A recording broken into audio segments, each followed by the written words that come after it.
Pergunta, os hormônios, por que os hormônios caem? Por que a gente envelhece? Você faz essa confusão? Os hormônios não caem porque nós envelhecemos. Nós envelhecemos porque os hormônios caem.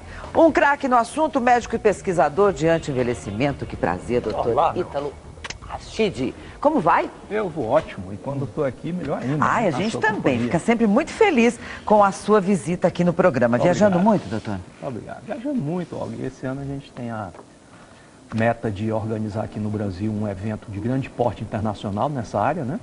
Trazendo não só a comunidade médica, mas também a sociedade brasileira, esses avanços que nós pontualmente discutimos aqui com vocês e dentro desse contexto de que a ciência médica evolui muito rapidamente e é preciso alinhar a velocidade com que essas pesquisas e descobertas são efetivadas e que as pessoas do outro lado aproveitem isso aí, incorporem isso para a sua vida e coloquem na sua vida. Né?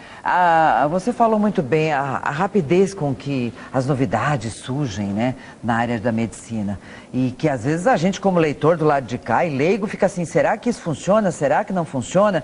Em termos de estudo de hormônios ou reposição, quem no mundo está mais avançado? Ou a gente não perde para ninguém?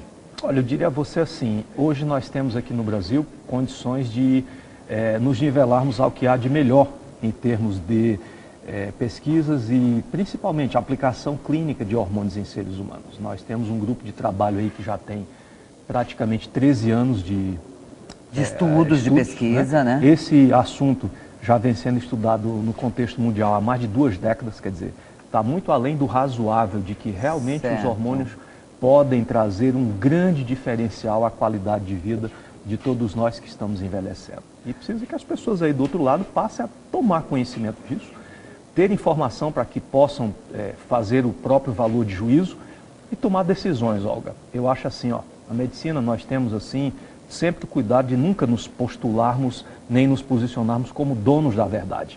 Mas é preciso que as pessoas tenham informação, para que elas possam sempre ver os dois lados da mesma moeda.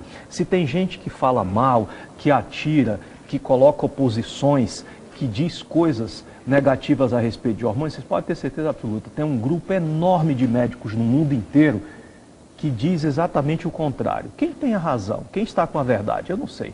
Eu acho que o que é a verdade incontestável é a verdade do resultado clínico. E isso é incontestável. Eu gosto muito quando você fala isso, porque eu também, às vezes, quando coloco aqui o assunto ou as minhas posições, eu sempre digo, busque, pesquise, né? Não há necessidade de você dizer, então é isso. É pau, pedra é pedra. Ok, vou acreditar piamente naquilo. Não acredite piamente naquilo. Busque informação. Busque. E hoje porque informação é poderosa. É poderosa, Olga. E hoje tem uma ferramenta poderosíssima que pode permitir que as pessoas constatem o que se está falando aqui em 2 tempos. Vai lá. Uma ferramenta chamada Dr. Google, isso. O médico universal. Que às vezes atrapalha. Atrapalha pra caramba. Porque no desespero a gente vai lá e começa a ler, e mais um artigo, e mais um. E aí para. Doutor, é melhor ir pro médico. A gente sempre quando fala de hormônio, eu não sei porquê, mas a gente só lembra das mulheres. Não, a gente vai falar também. Mas os homens. Aí saiu uma matéria grande aí essa semana e tal, no final de semana passado, sobre hormônios masculinos, o cuidado que os homens precisam ter, os problemas que eles podem ter.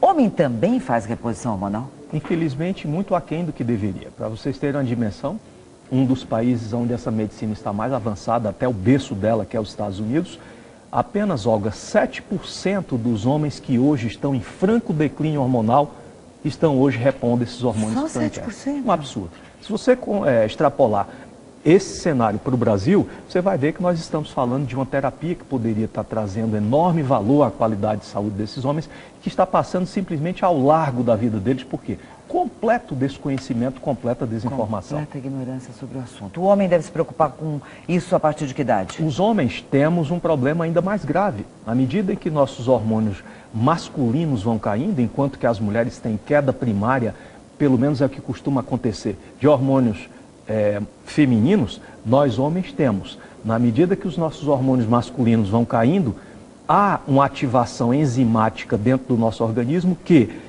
provoca a transformação deste hormônio masculino, que já está em queda, em uma parte de hormônios femininos. Então, o problema do homem, além de ser mais complexo, é de enorme repercussão, porque ele tem queda de hormônios masculinos e, concomitantemente, um aumento de hormônios femininos. E esse desequilíbrio provoca fenômenos simplesmente devastadores na vida dessas pessoas. Por exemplo, o excesso de hormônios femininos nos homens costuma provocar, em primeiro lugar, sinais clínicos, aumento da gordura ao redor do tecido mamário, nós chamamos isso de pseudoginecomastia, um aumento da gordura, da deposição de gordura intravisceral abdominal. Então, a famosa barriguinha. Homens que estão em declínio hormonal, você não precisa necessariamente de um laboratório, você precisa de olhos.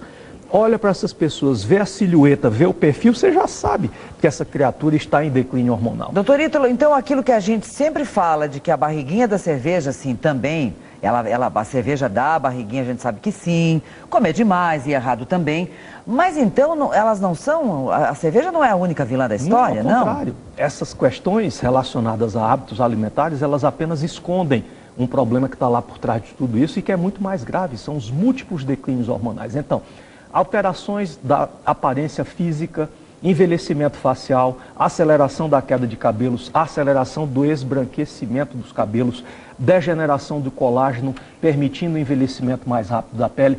Esses fenômenos físicos, Olga, estão mais associados à queda primária de testosterona. Enquanto que do outro lado nós temos um cortejo de sintomas, são chamados os sintomas mentais. Irritabilidade, profunda labilidade emocional, uma gradual intolerância ao convívio social, antissocialização, flutuações subitâneas do humor, tendência à melancolia, tendência à depressão, falta de motivação na vida, falta de objetivos na vida. Isso tudo esconde não só fenômenos eventualmente do dia a dia, das escolhas de vida, da má administração do tempo, mas principalmente o excesso de estradiol, o excesso de hormônios femininos no homem costuma provocar primariamente fenômenos relacionados à parte comportamental e mental. E isso não tem absolutamente nada a ver com a minha ou com a idade daquele outro cidadão. E tem tudo a ver com essas múltiplas desordens hormonais que estão aí, campeando soltas, sem nenhum diagnóstico, sem nenhuma intervenção, sem a menor alusão à pesquisa necessária desses problemas na saúde masculina. Só se lembra do homem para falar de próstata. Cuidado com a próstata. A partir de que idade tem que fazer exame de próstata, colesterol, triglicérides, ok, isso tudo. Mas não se fala de hormônio masculino, doutor Ítalo. Não se fala. E o mais grave, Olga, é que esse desequilíbrio hormonal traz em si não só uma aceleração brutal do envelhecimento, como o aumento do risco e da susceptibilidade desses homens a uma quantidade enorme de patologias e comorbidades. Por exemplo, a relação entre hormônios masculinos e femininos no homem deve ser muito rígida. Nós, homens, precisamos de um pouco de hormônios femininos, assim como as mulheres precisam também de um pouco de hormônios masculinos. Mas é a dose certa. A questão é, esse equilíbrio tem que ser rígido. E quando ele começa a sofrer uma ruptura em favor do excesso de hormônios femininos, provoca fenômenos de proliferação do tecido fibroso prostático. Então hoje, só para vocês terem uma dimensão, uma quantidade enorme de homens aí que têm próstatas alargadas, aumentadas, esconde por trás desse processo excesso de hormônio feminino. Aumento da susceptibilidade ao câncer de próstata também é provocado por excesso de hormônios femininos no homem e alterações da deposição da placa ateromatosa que aumentam sobremaneira o risco de doenças cardiovasculares, também provocado por excesso de hormônios femininos. Mas danado, problemas hein? gravíssimos. Né? Problema de toda a ordem. E nós estamos resumindo a avaliação da saúde masculina ao PSA, ao hemograma, à glicemia, ao colesterol. Eu não estou falando para vocês que isso é errado, é importante. Não, lógico que não. Mas eu estou falando para vocês que dizer que uma pessoa está correndo mais ou menos riscos para a sua saúde se resume a isso, olha, isso é brincadeira, está longe de ser essa a postura final numa prevenção e num check-up. E quer saber mais? Quando a gente estava falando da barriguinha de cervejeiro, agora que eu vou dar para vocês uma visão real disso. Na medida que o homem vai aumentando a sua deposição de gordura abdominal e vai aumentando o volume da barriga, adivinha o que acontece? Essa mesma gordura que se deposita no abdômen vai se depositar lá no pênis, nos canais cavernosos e esponjosos, provocando uma gradual dificuldade do sangue preencher e penetrar esses canais, sendo um dos fatores geradores da famosa disfunção erétil. E enquanto você não corrigir esses níveis hormonais, para que, através do aumento da do gasto energético basal, você passe a queimar essa gordura, você, Olga, simplesmente não consegue devolver a este homem a liberdade de ter a sua própria sexualidade, o seu próprio desempenho sexual. Ou seja, o que eu estou dizendo aqui para vocês é uma coisa muito séria. Esses homens tenderão a depender de pílulas da felicidade até o fim da vida. E quer saber o que é pior? Chega no momento em que esse nível de obstrução mecânica é tão violento que nem as pílulas da felicidade funcionam mais. É porque a gente sabe aqui, como leigo, que o grande parte da disfunção erétil se dá, enfim, o pênis ele é irrigado e por conta disso é que vem a ereção. Ponto. Isso. Quer dizer, quando você me diz que que o homem acumula gordura no pênis, da mesma forma que acumula na barriga. Da mesma forma na barriga, quer dizer, lógico, vai interromper esse fluxo. Vai interromper e agravado a isso, para que estes canais abram, Olga, é preciso que ele seja capaz de produzir uma substância chamada óxido nítrico. Óxido nítrico. E é o óxido nítrico que permite que os corpos cavernosos e esponjosos abram para deixar se permear por sangue e o homem ter uma ereção. E vejam, na medida que o homem vai perdendo testosterona, vai perdendo também a capacidade de produzir óxido nítrico, porque a produção dessa substância que abre e deixa o sangue preencher o pênis depende de hormônios. E na medida que esse homem não tem hormônios circulantes, ele também não tem óxido nítrico. Sabe quando é que ele vai corrigir essa disfunção erétil? Tomando medicamentos? Nunca. E mais uma vez eu volto ao mesmo diapasão. Por quê? Porque medicamentos não existem dentro do meu corpo e nem dentro do seu corpo. E esse é o princípio básico que as pessoas, Olga, às vezes têm uma dificuldade imensa de compreender. É fácil de entender essa mecânica toda que você acaba de contar, de expor pra gente. E aí quando se fala da pílula da felicidade, você diz, né? Mas aqueles que não tomam, ou que não querem tomar, ou porque tem uma contraindicação ali, aí a disfunção erétil traz também uma tristeza muito grande. E aí vem a depressão. E aí uma série de outros problemas e até o desenvolvimento de doenças e tudo mais. Quando que poderia ser resolvido de uma forma mais fácil, até mais barata, mais prática, né? Como falta informação pra gente. É um abismo. Esses tratamentos deveriam ser disponibilizados através do SUS, não? Eu tenho absoluta convicção que sim, mas para que eles possam ser disponibilizados, a primeira premissa é que as autoridades de saúde pública desse país teriam que estar conhecendo e ter acesso a essa informação. Claro. E muitas vezes o mais paradoxal é que são as que mais ignoram essa informação.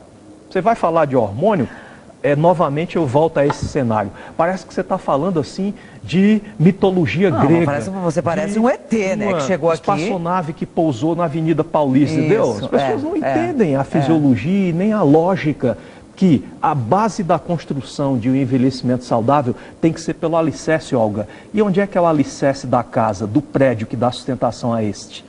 Hormônios.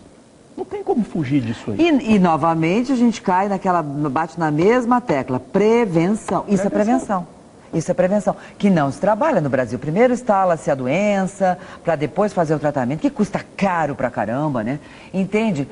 Eu entendo, assim, que às vezes a gente bate em ferro frio, sabe? Parece que quem tem realmente que... Parece não. Quem tem tomar as decisões, que pode tomar a decisão de um tratamento como esse, por exemplo, reposição hormonal, porque nós falamos das mulheres, né?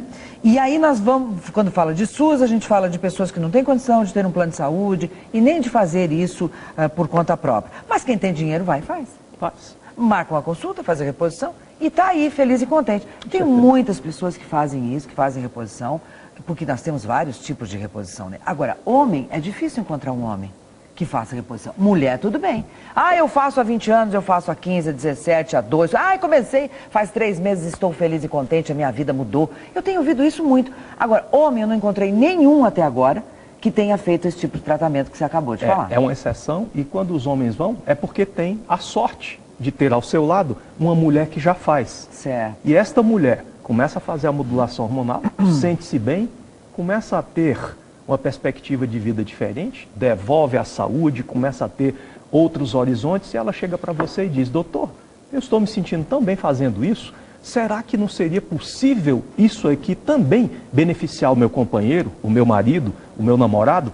E através da ação das mulheres, é por isso que vocês vivem muito mais do que nós, são muito mais inteligentes, são mais sábias, sabem extrair as lições da vida. sabem que é preciso que também um companheiro esteja bem, traz o cara e muitas vezes ele chega puxado pelo pescoço, literalmente. Os homens são muito arredios a cuidar da própria saúde. Coisa, né? E quando chegam, passam a se sentir bem também. É porque então, se você... A minoria esmagadora dos homens hoje está fazendo modulação. Porque nós mulheres, nós estamos felizes e bem, e descobrimos coisas novas que nos fazem bem, que nos dão saúde. A gente quer pro companheiro, lógico. E o mais grave dos homens, Olga, é que normalmente quando eles vão em busca de alguma coisa relacionada a hormônios, é quando esse nível de queda hormonal já atingiu um ponto tal que já começou a comprometer o seu desempenho sexual, sua libido. E olhem o paradoxo e a ironia. Quando o homem vem perceber queda da libido e do desempenho sexual, este é o último evento clínico que denuncia a queda hormonal masculina. O que significa, quando estes homens vão buscar alguma ajuda na parte hormonal, porque estão com seu desempenho sexual comprometido, eles estão indo depois que o último dos problemas se instalou. Sim. O que significa, usualmente já estão indo tarde, é o fim do caminho, prejuízos acumulados e multiplicados dentro do seu organismo. Agora, não está na hora também dos homens, quando se fala em hormônio, em idade, pararem de pensar que só no sexo, só na disfunção erétil? Está na hora. Está na hora de parar, então. Está passando da hora. Hormônios significam bem-estar mental, maior lucidez da sua memória, maior agilidade mental, melhor qualidade da pele, maior disposição para as atividades do dia a dia, melhor composição corporal, mais músculos, menos gordura, mais capacidade de exercer suas atividades com melhor desempenho, com maior satisfação, melhor qualidade de vida, menos hipertensão, menos depressão, menos riscos de doenças ao longo do envelhecimento. E mais feliz. E mais feliz. Claro, porque você está tudo bem, você está feliz, está cheio de energia, de otimismo, porque quando se perde o otimismo, é terrível. Se perde quase tudo. Se perde quase tudo. Uma pessoa sem perspectiva, sem sonhar, né, sem esperança... Já está com metade do caminho comprometido. Então... E veja, Olga, diria sim também uma coisa importante para as pessoas. Tudo isso que nós estamos falando aqui de bom dos hormônios não é uma panaceia, não é uma receita universal. Sei. E aí é que vem o paradoxo. Os hormônios podem funcionar maravilhosamente bem no meu e no seu corpo, desde que o princípio básico de repor o que você precisa e o que eu preciso seja respeitado. O que significa? Nós temos uma situação que a mesma quantidade de hormônio dado para um cidadão A não vai fazer nada, porque ele está precisando de mais. Para o B, vai resolver os problemas, porque eu achei exatamente a quantidade que ele precisa. E para o C, vai acontecer uma sobrecarga, porque ele está precisando de muito menos do que aquele outro. Então, essas questões relacionadas a que hormônios estão em queda, qual é o tamanho dessa queda, quanto eu preciso repor e por quanto tempo isso deve ocorrer, são as pilastras básicas que vão permitir que essa modulação seja feita com grande nível de segurança ou aquele que usa se dá mal, apresenta um efeito colateral, apresenta um efeito adverso e vai engrossar a fila daquelas pessoas que tiverem experiências inadequadas ou desagradáveis com hormônios. E aí que entra o bioidêntico. Aí é que entra o bioidêntico. Quer dizer, você tira o sangue, examina e sabe exatamente o que aquele corpo precisa, qual é a dosagem. O que aquele corpo precisa e vai receber o mesmo hormônio que ele deixou de produzir. E isso é para toda a vida? Não, Olga. Enquanto ele viver? Eu sempre costumo dizer assim, muitas pessoas, né, é um questionamento muito frequente, até quando eu vou precisar disso aí? E a resposta mais sábia que eu já encontrei até hoje foi uma resposta irônica, mas que tem uma grande dose de sabedoria. Um professor meu me disse assim, Ítalo, quando lhe perguntarem até quando você vai precisar usar hormônios, a resposta é assim, ó, até a próxima consulta. Porque a cada vez que essas pessoas voltam, a realidade metabólica é diferente, as necessidades são diferentes, e eu não posso assumir que uma vez começando ele vai ter que usar isso até o fim da vida. Em muitas situações, em muitos casos, o próprio organismo volta, depois de algum tempo, a produzir esses mesmos hormônios. E aí a gente continua observando, e no momento que cai de novo, repõe de novo. Então, esse é um trabalho em permanente construção. E essa consulta, ela deve se dar mensal, bimestral? No primeiro ano é recomendável que, após iniciado o programa, essas avaliações sejam feitas a cada 3 meses. A partir do primeiro ano, quando você já atingir um nível de estabilidade e o médico já pode intuir o seu perfil comportamental em termos hormonais, se alarga um pouco mais isso aí e você passa a fazer uma revisão a cada 6 meses. é o recomendável. Mas no primeiro ano tem que ser mais rígido, tem que ser mais acompanhamento mais de perto. Meses. Vamos lá. Tem um homem aqui perguntando o seguinte: eu quero saber se não sei se é homem, perdão, aqui não tem o nome. Homem ou mulher, não importa.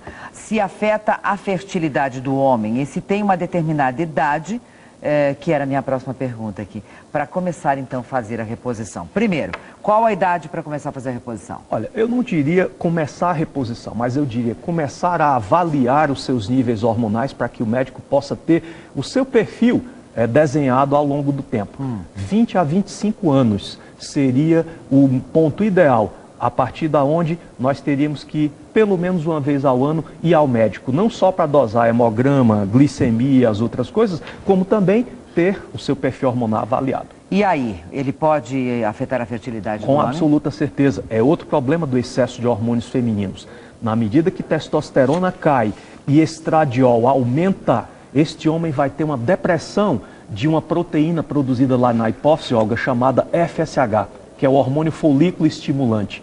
Quanto mais hormônio feminino esse homem tem, menos esse FSH é capaz de ser produzido. E o FSH é o hormônio que controla toda a linhagem de células espermáticas masculinas. Significa, o excesso de hormônios femininos no homem pode comprometer diretamente a capacidade de fertilização.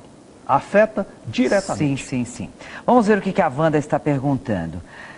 Sobre este assunto, será que o doutor Ítalo pode me informar? Quando os exames hormonais dão todos ok e o homem continua sem libido, o que fazer? Meu marido está nessa situação. Não sabemos mais para quem recorrer. Ele está com 53 anos, muito jovem, né? E todos os exames estão ok. Aí é que está a questão. Se a clínica diz que há uma disfunção, há uma alteração e o exame diz que está tudo ok, é óbvio que esse exame está errado. Não pode ter coerência. E no momento em que o médico tem que escolher entre a clínica e o laboratório, efetivamente ele escolhe a clínica porque o laboratório vai estar sempre errado. Não é possível que um exame clínico ou complementar tenha mais capacidade de disseção ou definição de um quadro do que a constatação clínica de que tem algo errado com ele. E nesse cenário aí, duas coisas podem estar acontecendo. A primeira, ou esses exames, ou este exame está errado, que não é incomum. Muitas vezes, essas dosagens hormonais, por questões técnicas, chegam erradas às mãos do médico. Não que o laboratório não saiba fazer, mas é porque é muito complexo pesquisar hormônios no corpo humano. E a segunda questão, pode ser, Olga, que os níveis de referência usados não estejam dentro dos parâmetros que nós utilizamos. O que é que eu estou querendo dizer aí para a Vânia? Que, Vânia, o laboratório pode ter dito que o exame... Wanda, desculpa. Está normal, mas ele não está ótimo. E muitas vezes, Olga, ajustar os níveis hormonais de uma pessoa para os níveis normais e não para os ótimos faz toda a diferença entre ter ou não resultados clínicos. Então, refazer esses exames? Refazer esses Porque exames. ele é muito jovem, né? Muito jovem. Mas aos 53, pelo menos 30 a 40% dos homens já estão em franco declínio hormonal. Então, é altamente provável que o problema seja o exame e não o seu marido. Vamos lá, Silvana Félix. Parabéns pela matéria excelente, diz ela aqui. Eu gostaria do auxílio porque os sintomas relatados pelo doutor são muito similares ao comportamento que o meu marido, de 49 anos, e o meu filho, de 19, têm apresentado. Como tipo de exames é necessário realizar? Que tipo de exames é necessário realizar para ser detectado a falta de hormônios no organismo e qual especialista eu devo procurar? Veja você, ela tem um marido mais jovem ainda que o da Wanda, de 53, e um filho de 19 anos. Mais jovem ainda. Mais jovem ainda. Os dois podem estar em declínio hormonal por razões diferentes. O de 49, pelo próprio tempo de vida cronológica que ele tem. O de 19, por erros alimentares, distúrbios do sono, inversão dos hábitos de vida e estilos de vida que podem comprometer dramaticamente a capacidade de produção hormonal. Então, nós estamos diante de dois cenários extremos que podem estar escondendo no seu bojo, na sua base, os mesmos distúrbios hormonais. Para que nós tenhamos, Olga, a visão de que as quedas hormonais não guardam necessariamente relação com idade. Às vezes, homens ou pessoas, mulheres mais velhos, têm quedas hormonais menores, pessoas mais jovens podem ter, paradoxalmente, quedas hormonais maiores. A nossa alimentação a precocidade das crianças hoje, meu Deus, é uma coisa impressionante, né? Tudo isso tem a ver com hormônio, lógico. A nossa alimentação. Quando fala assim, olha, porque o frango, meu Deus, está cheio de hormônio. A parte A do boi está cheia de hormônio. Isso tudo vai interferir nos seus hormônios, na sua vida. É verdade isso? É verdade verdadeira. É agora, verdade verdadeira? Estão cheios de hormônios sintéticos. Sim, sintéticos. Que são substâncias que não existem dentro do nosso organismo. E além da questão dos hormônios veiculados pelos alimentos, Olga, sintéticos, nós temos também uma questão muito grave, a dos xenoestrogênios. São hormônios sintéticos derivados da indústria petroquímica, da indústria do alumínio e da indústria dos plásticos, que hoje estão inundando o nosso corpo, ocupando os sítios e os receptores que deveriam estar sendo ocupados pelos próprios hormônios naturais e, resultado, os nossos hormônios estão sobrando na curva, porque a quantidade de hormônios artificiais que está sendo... está invadindo hoje o corpo da maioria de nós, não está deixando que os hormônios naturais ajam. É realmente um problema muito sério. E naturalmente que isso interfere mesmo, porque a gente percebe, a gente sente, né? Completamente. Agora, por favor, assim como a Silvana, muita gente quer saber qual é a especialidade que os homens, que especialista os homens devem procurar. Olha, a primeira coisa que você tem que buscar é um médico que tenha treinamento e utilização clínica de hormônios bioidênticos em seres humanos. Então, sem que isso pareça a formação de um cartel, a minha preocupação aqui é dar bons conselhos e informações fidedignas para vocês, eu aconselho a que vocês busquem o nosso site, longevidadesaudável.com.br. Lá no site você vai encontrar uma área Busque o Médico.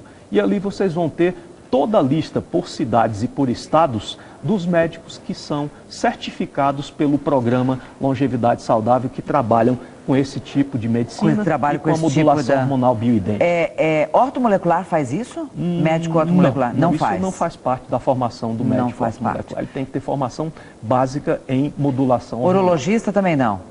Se ele tiver feito a formação básica em modulação, é possível. Modulação? Modulação hormonal bioidêntica. Modulação, então precisa ser um médico, que pode ser ortomolecular, pode ser clínico geral, pode ser, enfim. Hoje nós temos um grupo de trabalho, né? Esse grupo Longevidade Saudável é um grupo de 1.264 médicos que pertencem a 32 especialidades diferentes e que estão lá. A maioria dos que estão qualificados pelo programa Longevidade estão lá no site. Vocês podem buscar. Olha, bacana, mais de 1.000 profissionais, então, desta área. Repetindo o site. Brasil inteiro, é www.longevidadesaudável.com.br. Você busca lá. Vai ter um médico próximo de você, com certeza. E homens, já a partir dos 25, mas tudo bem, se você tiver 35, não sabia desse assunto, vai lá. Tá com 40, tá com 50, 60. Hoje nós tivemos uma aula aqui para deixar vocês assim bem felizes e saudáveis acima de tudo. Adorei. Falar contigo sempre é muito bom. Sempre grande. E a gente aprende muito, viu, Ítalo? É uma honra muito grande estar aqui com você. Obrigada. Você é uma luz e uma pessoa... Você que dá luz para a vida da gente. Pra gente viver saudável e feliz. Olha, o garoto de 19 anos, fiquei assim pensando. Você viu que bom? Como a gente é ignorante num monte de coisa, né? Mas aí a gente traz esses profissionais maravilhosos que nos trazem a luz.